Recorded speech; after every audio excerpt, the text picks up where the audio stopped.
And సుధీర్ని మీరు ఎక్కువగా follow అవుతున్నట్టు అనిపిస్తుంటుంది. ఫస్ట్ సినిమా నిఖిల్ ఆయన అలాగే తీస్తే మీరు ఆయన్నే తీస్తారు, సెకండ్ సినిమా నాగచంద్ర తీస్తే మీరు నాగచంద్ర. కుదిరిందండి, అంటే ఎగ్జాక్ట్లీ ఫాలో అవడం అయితే కాదు, అది కుదిరింది. అంటే నాకు సుధీర్ నిఖిల్తో తీసాడు, నాకు అవకాశం ఇచ్చింది నిఖిల్ అండి. ఎందుకంటే నేను ఆల్మోస్ట్ ఈ కార్తికేయ స్టోరీ నిఖిల్ కాకుండా, అంటే నిఖిల్కి వేరే స్టోరీ అనుకున్నాను, అది అటు ఇటు అవుతున్న టైంలో కార్తికేయ డెవలప్ అయిందండి. కార్తికేయ డెవలప్ అయిన తర్వాత నిఖిల్ కన్నా ముందు నేను ఒక 4-5 హీరోస్ చెప్పానండి, చాలా గట్టిగా చెప్పాను. సో మొత్తం ఇంక్లూడింగ్ మొత్తం చెప్పిన బాగుంది అన్నారు, కానీ అంటే ఆ పాములు, ఆ హిప్నాటిజం ఇవన్నీ వర్కౌట్ అవ్వవు అనేది డెబ్యూ డైరెక్టర్ని నమ్మడం అనేది అసలు తప్పే లేదండి, నమ్మకపోవడంలో తప్పే లేదు. సో నమ్మలేదు. ఫైనల్గా తిరిగి మీరు కాన్ఫిడెంట్ అని అడిగారు నిఖిల్. అదే నేనైతే కాన్ఫిడెంట్ నిఖిల్. నేను అంటే ఇంకొకటి ఏంటంటే నేను ఒక పాయింట్ ఆఫ్ టైంలో ఇందులోంచి బయట రాలేకపోతున్నాను, ఇంకా వేరే కథ వేసుకోవడానికి ఆల్మోస్ట్ 1 year అయిపోయింది. అంటే ఇంతకు మించి ఇంకా స్టోరీ రాదు, ఇది రిస్క్ అంటారు, నేనంటే ఇది సేఫ్ అంటానండి మీకు. ఎందుకంటే నేను ఎలాగో తీసేది చిన్న సినిమానే, మ్యాక్సిమం 3 crores 3.5 ఉంటుంది. ఇంత ఇన్ఫర్మేషన్ చెప్తున్నాం కదా, at least I can hold audience, ఏదో ఒకటి కొత్తదన్నా చెప్తున్నాం, పేరున్న వస్తుంది అనేది నా కాన్ఫిడెన్స్ అండి. అసలు ఫస్ట్ సినిమా ఇది వద్దు అని. అండ్ మోరోవర్ అప్పట్లో ఏంటంటే ఈయన సోలో రిలీజ్ అయింది. అయ్యి ఉన్నారు కదా మీరు, సోలో లాంటి సినిమా తీవయ్యా, హ్యాపీగా మొత్తం ఇంటిలో పది వచ్చి చూస్తారు అని. ఆయన స్ట్రెంగ్త్ అతనిది, పర్సన్ స్ట్రెంగ్త్ ఇది రైటింగ్ మాట. సో నా ఇట్స్ ఇంపాసిబుల్. అండ్ మోరోవర్ ఒక హ్యాంగ్ ఓవర్లో ఉంటామండి. సో ఫైనల్లీ నిఖిలే పిలిచి కాన్ఫిడెన్స్ అయితే చెప్పండి బ్రో, నేను స్టోరీ కూడా ఉన్నానని కాదని చెప్పి ఆ తర్వాత మళ్ళీ ప్రొడ్యూసర్స్ 15 మంది ప్రొడ్యూసర్స్ కానీ, వెల్ నోన్ ప్రొడ్యూసర్స్ కానీ, వెల్ ఎస్టాబ్లిష్డ్ ప్రొడ్యూసర్స్ కానీ, మొత్తం కలిపి 15 మంది ప్రొడ్యూసర్స్ చెప్పేవాడు. ఓకే, విత్ రాజేంద్ర గారు తీసుకెళ్ళారు, అందరి దగ్గరికి తీసుకెళ్ళారు. ఫైనల్గా శ్రీనివాస్ భోగారం గారు సెట్ అయ్యారు. హ్యాపీ, చాలా బాగా చేసామండి. ఆ పాములంటే భయం ఉన్న హీరో అల్లరి నరేషేనా? అలా అని కాదండి, ఇంకా చాలామంది ఉన్నారు. అంటే అది బాబా అది వాళ్ళు ఏమైనా అఫెండ్ అవుతారు. ఎందుకు అఫెండ్ అవుతుంది? వాళ్ళ చాయిస్ కరెక్ట్ కాదని అల్లరి నరేష్ ఒకసారి స్టేజ్ మీద చెప్పడం కూడా జరిగింది. కొన్ని సినిమాలు నేను కరెక్ట్ చూజ్ చేసుకోలేదని. ఓకే,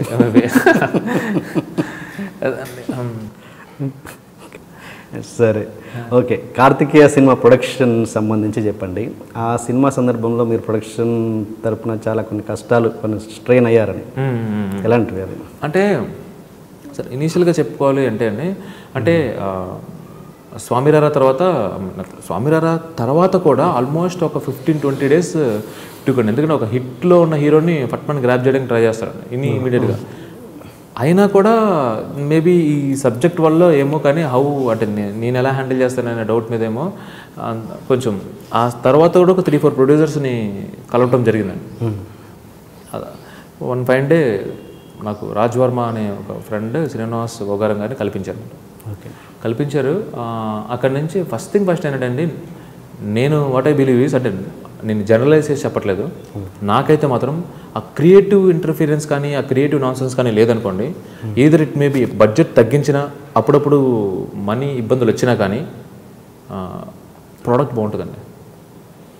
ఆబ్వియస్లీ అంటే సినిమా జరిగే టైంలో 24 crafts అండి, 200 to 250 people సమ్టైమ్స్ ప్రొడక్షన్ వాళ్ళతో సహా, అంటే మనకి కాఫీ టీలు అందించే వాళ్ళతో సహా ఇంతమందితో కోఆర్డినేషన్లో చాలా వెదర్ సపోర్ట్ చేయకపోవచ్చు, హెల్త్ సపోర్ట్ చేయకపోవచ్చు, డేట్ సపోర్ట్ చేయకపోవచ్చు, దీనివల్ల కొంచెం లేట్ అవ్వచ్చు.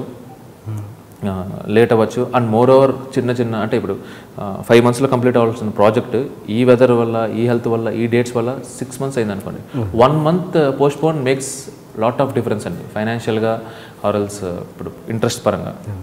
అక్కడ కరెక్ట్గా ఇది లేదన్నమాట, ఏమంటారండి what you say that exactly ఏంటంటే కోఆర్డినేషన్ అండి. కోఆర్డినేషన్ కూడా కాదు, అంటే ఎస్టిమేషన్ అండి.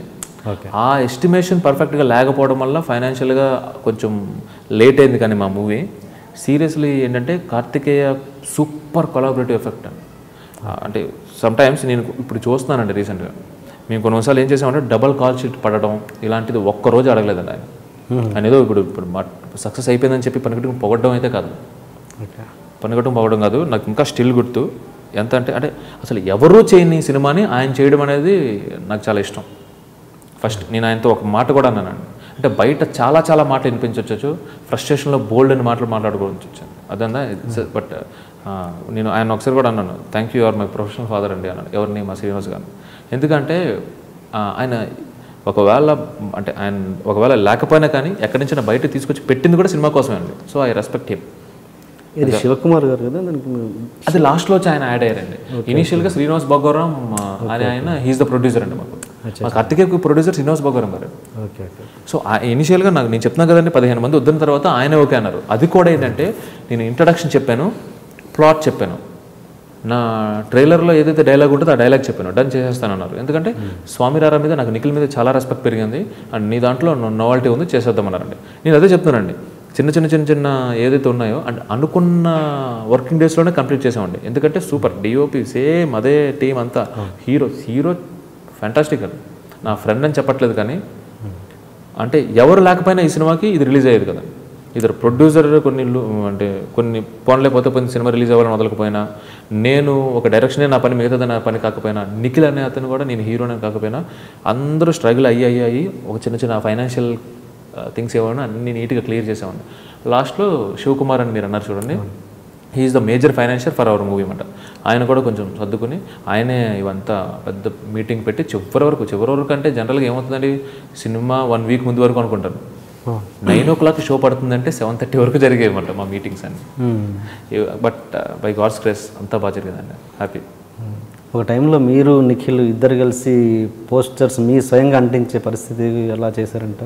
అది యాక్చువల్గా ఏంటంటే పబ్లిసిటీ కాదు, అంటే అది నిఖిల్కి ఆ పబ్లిసిటీ స్ట్రాటజీస్ చాలా బాగా తెలుసు అండి. అదేంటంటే పోస్టర్ స్వయంగా అంటే జరిగిందండి. అంటే ఇప్పుడు గజనీ మూవీకి ఆమిర్ ఖాన్ చాలా సెంటర్స్కి వెళ్ళి టికెట్ కౌంటర్లో అది వేసుకుని గుండు కొడుకుని టికెట్స్ అమ్మారండి. ఇట్స్ ఎ పబ్లిసిటీ స్ట్రాటజీ అండి. ఆ తర్వాత సేమ్ షారుఖ్ ఖాన్ కూడా అంతేనండి. అది యాక్చువల్గా షారుఖ్ ఖాన్ చేసిందండి. నిఖిల్ ఏం చేశాడంటే అంటే లాస్ట్లో కొంచెం మూవీ లాస్ట్లోకి వచ్చేసరికి ఫినాన్షియల్ సపోర్ట్ లేదనుకోండి, అది రిలీజ్కి అండ్ పబ్లిసిటీకి కొంచెం టఫ్ అయ్యేదండి. So publicity is not all అంటే ఓన్లీ డబ్బు ఖర్చు పెట్టడమే కాదు అనేది ఐ స్ట్రాంగ్లీ బిలీవ్. అంటే నిఖిల్ కూడా నిఖిల్ ఏం చేశాడంటే ఆ విషయంలో నిఖిల్ ఒక్కడే కార్ వేసుకుని వెళ్ళి పక్కన ఎవరు జోగినాడు అని వేసుకుని వెళ్ళండి, ఇక్కడి నుంచి హైదరాబాద్ నుంచి వైజాగ్ వరకు మ్యాక్సిమం ఇక్కడ ఉన్న 2 స్టేట్స్లో మ్యాక్సిమం అన్నీ కవర్ చేసుకుంటూ వెళ్ళిపోయాడండి. 2 days సెల్ఫ్ డ్రైవింగ్ వెళ్ళి మేజర్ సిటీస్, ఇప్పుడు ఏలూరు, తన్నొక్కు, రాజమండ్రి, కాకినాడ, వైజాగ్, ఇక్కడ కరీంనగర్ ఏదైతే ఉన్నాయో ప్రతి సెంటర్కి ఎక్కడ రిలీజ్ అవుతుంది మా థియేటర్లో అనేది 1 వీక్ ముందు తెలిసిపోతుంది కదండి. ఆ థియేటర్ దగ్గరికి వెళ్ళి పోస్టర్ అంటించడండి, అంటే October 24th రిలీజ్ అని చెప్పారు.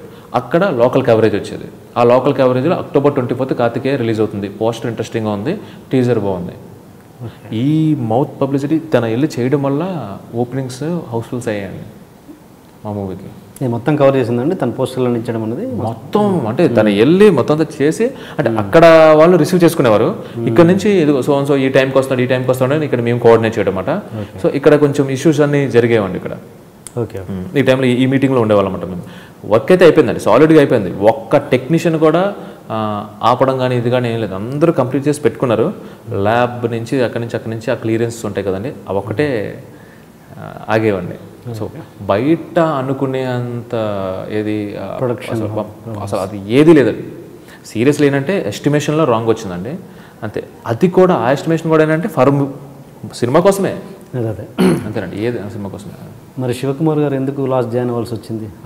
శివకుమార్ గారు ఇది వన్ ఆఫ్ ద ఫైనాన్షియర్ అండి. ఈ మూవీ స్టార్ట్ చేసిన తర్వాత ఆయన దగ్గర ఫైనాన్స్ తీసుకున్నారు శ్రీనివాస్ గారు. సో ఆయన మేజర్ షేర్ ఫైనాన్షియర్. సో ఇంకా మిగతా చోట్ల ఎక్కడెక్కడైతే పేమెంట్స్ ఉంటాయో ఇవన్నీ సెటిల్మెంట్స్ ఆయన చేశారండి. ఓకే, అంటే మీరు చెప్పండి కరెక్ట్. ఒక ప్యాషనేట్ డైరెక్టర్కి ప్రొడక్షన్ హౌస్ నుంచి సరైన సపోర్ట్ లేకపోతే ఆ డైరెక్టర్ పడే వేదన ఎలా ఉంటుంది? అంటే మీకు అనుభవం అయిందా కాలేదా? అంటే అనుభవం ఇన్ ద సెన్స్ అంటే అండి, ఇక్కడ నేను సిట్యువేషన్ బ్లేమ్ చేస్తాను కానీ మనుషుల్ని అంటే పీపుల్ని పర్టికులర్గా ఒకరిని టార్గెట్ చేసి ఎందుకంటే ప్రతి ఒక్కరు సినిమా కోసమేనండి. ఎందుకంటే ఇదే డబ్బు ఆయనకి ఇనిషియల్గా ఒక ఫైనాన్స్ తీసుకున్నా కానీ ఆయన దగ్గర ఉన్నా కానీ శ్రీనివాస్ గారు ఈ సినిమా మీద కాకుండా బయట వెళ్ళి పెట్టుకుంటే ఇంకా ఎక్కువ డబ్బులు వచ్చేవాడిని. బట్ ఆయన చేసింది సో సినిమాలో పెట్టారండి నేను. బట్ అది ఓకే. సో ఇక్కడ ఏంటంటే ఎవరిని బ్లేమ్ చేయడానికి అసలు ఆస్కారం లేదండి. ప్రతి ఒక్కరు సినిమా కోసం చేశారు. అక్కడ ఇక్కడ ఎస్టిమేషన్స్లో రాంగ్ వచ్చింది, స్ట్రగుల్ అయ్యామండి, డౌటే లేదు. అండ్ మీరన్నది ప్రొడక్షన్ హౌస్ నుంచి సపోర్ట్ ఉంటేనే సినిమా బాగుంటుందండి. ఇప్పుడు మేము కార్తికేయ తీసేటప్పుడు కొన్నిసార్లు 6 o'clock కాల్ షీట్ అయిపోతుందండి. ఇంకొక 1 hour కావాలి. గ్రేస్ ఇంకొక హాఫ్ అన్ అవర్ ఇస్తారు బేసిక్గా మన టర్మ్స్ ప్రకారం. కొన్నిసార్లు 8 అయిందండి, మాది 8 అయింది అంతే. 8 అంటే అటు ఇటు కంటే డబల్ కాల్ షీట్ పడుతుంది. ఓకేనండి, 100 rupees పే చేయాల్సిన చోట 150 rupees అంత పే చేయాలి. జనరల్గా ఏమంటారంటే ఇంకేమైనా ఉంటే అంటే 2 వరకు చేసుకోవచ్చు, మనం ఆస్కారం ఉంది. ఆయన సెట్స్లో ఉన్నాడు, సార్ అయిపోయిందండి అన్న, అయిపోతే వదిలేండి. ఇంకా అలానే మన దగ్గర లేని అది ఆ సపోర్ట్ ఉందండి సీరియస్లీ ఇనిషియల్గా. ఆ తర్వాత సిచ్యువేషన్స్ అనేవి కొంచెం టఫ్ అయిపోయిందండి. అంటే మాకు వాట్ యు సే దట్, అంటే ఎస్టిమేటెడ్ టైంలో డబ్బులు వస్తాయి ఈ టైం అని ఒకటి ఎక్స్పెక్ట్ చేస్తాం, ఈ టైంలో ఇంత డబ్బులు వస్తాయి, సో అన్నీ రెడీ చేసుకుంటాం. ఆ టైంలో అది రాలేదనుకోండి, ఇంకా అన్నీ బ్యాలెన్స్డ్గా ఉండవండి. ఇప్పుడు ఎలా ఉంది మీకు కార్తికేయ ప్రొడ్యూసర్స్తో రిలేషన్? నాకు ఎప్పుడు బాగానే ఉంటుందండి, అందులో డౌటే లేదు అసలు. అంటే మీరు సడన్గా కూడా కాల్ చేసి ఆయనతో మాట్లాడచ్చు. అండ్ ఇంకొకటి ఏంటంటే, ఈ మూవీ స్టార్ట్ అయినప్పుడు he is the first to wish. ఈ మూవీ నేను షూటింగ్కి వెళ్ళేటప్పుడు నేనే కాల్ చేసి ఆయనకి అన్నాడు. అంటే జరిగే టైంలో అయితే 100% ఈయన కరెక్ట్ కాదు, లేదంటే ఈ డైరెక్టర్ కరెక్ట్ కాదు అనేవైతే ఆ డిస్కషన్ అయితే 100% ఉంటుందండి.